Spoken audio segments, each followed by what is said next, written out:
Hello, welcome to our channel. In this video, we will talk about why exactly we need complex numbers. First, let's take a look at all the types of numbers we have so far. We have natural numbers to start with. These are just the counting numbers, 1, 2, 3, and so on. And if we add 0 to that set, we get whole numbers. A lot of times people treat the set of natural numbers and the set of whole numbers as the same set. When you say natural numbers, some people include 0 and some don't. And then we have integers. So these are all natural numbers, 0 and negative of those natural numbers. So we have negative integers, positive integers, 0. So this set is integers. And then we have rational numbers. So these are all fractions. Note that these are also included in rational numbers because I can take any integer like 5 and write it as 5 by 1, write it as fraction. So all these integers are included in rational numbers as well. And then we have irrational numbers, the numbers that cannot be written as fractions, like pi, square root of 3, cubic root of 5. These are irrational numbers. There are tons of them. There are infinitely many irrational numbers. There are infinitely many rational numbers. So all these numbers together make real numbers.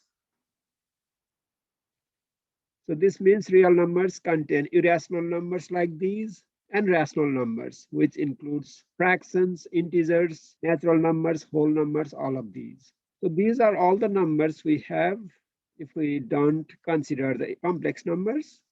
With that, let's look at these two equations. So we have x squared minus 1 equals 0, and we have x squared plus 1 equals 0. So for the first one, we can solve by adding 1 to both sides. We'll get x squared equals 1. And if you take the square root of both sides, we get x equals plus or minus 1, because plus 1 squared is 1 and minus 1 squared is also 1. So these are the two solutions to this equation. Now let's look at this equation. X squared plus 1 equals 0. So we can again isolate x squared by subtracting 1 from both sides. So this time we have x squared equals negative 1. Now if we follow the same pattern as here, you would say x is plus or minus square root of negative 1. But is this a real number? Can you take square root of negative number? We can't. This is not a real number. Or in other words, if you go back here and see, we ask, is there a real number that when squared will give us a negative number 1? There is no such real number.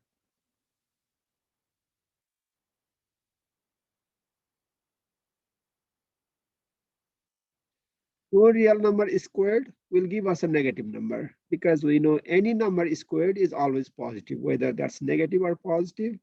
Take any number, any real number, and square that, we get a positive number. So there is no real number x such that x squared is negative 1. That means we need to look for a larger set of numbers where this is possible, where squaring a number is possible and we get a negative number. So we need a larger set of numbers.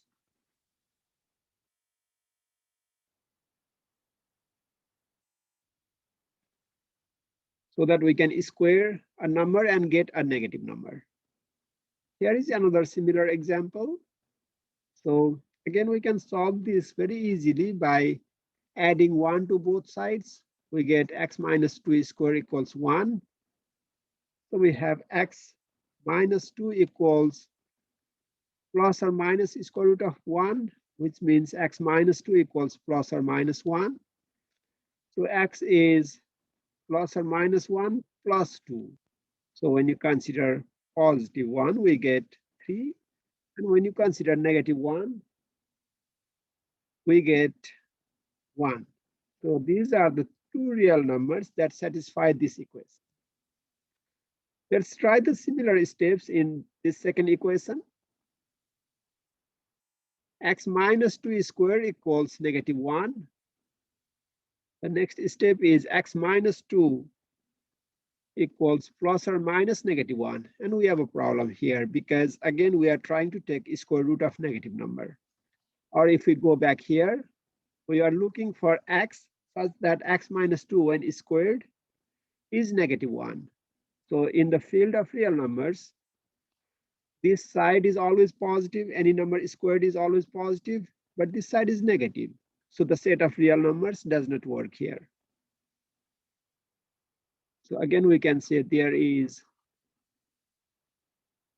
no such real number x.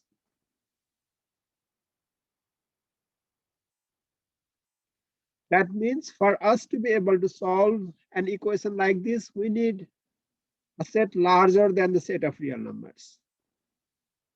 So that is the whole reason we want to include complex numbers. So the complex numbers make the number system more complete because we can have solutions to equations like the ones we had in the previous page. So complex numbers include all the real numbers and imaginary numbers. So imaginary numbers we get when we take square root of negative numbers. So remember in the last page, we had problem figuring out square root of -1. So that we call imaginary number. So if we consider these also to be numbers, then we have the solution to equations like those. So now let's go back to that example and see how we can have solution if we consider square root of negative numbers to be some quantity. So this is what we had. Now if we consider this number over here is square root of -1 to be some quantity, then we can say that x equals plus minus square root of -1 plus 2. And instead of writing this radical sign and -1 every time, we can just call this plus minus I. So I simply denotes this square root of -1 plus 2. So we have two solutions here. I plus 2 and negative I plus 2. So these are the solutions. So allowing the use of complex numbers, we can have solutions to equations like this one also. So we just saw that allowing square root of negative number to be some quantity, we can have solutions to certain equations. So that's one of the reasons we have complex numbers. But that's not all.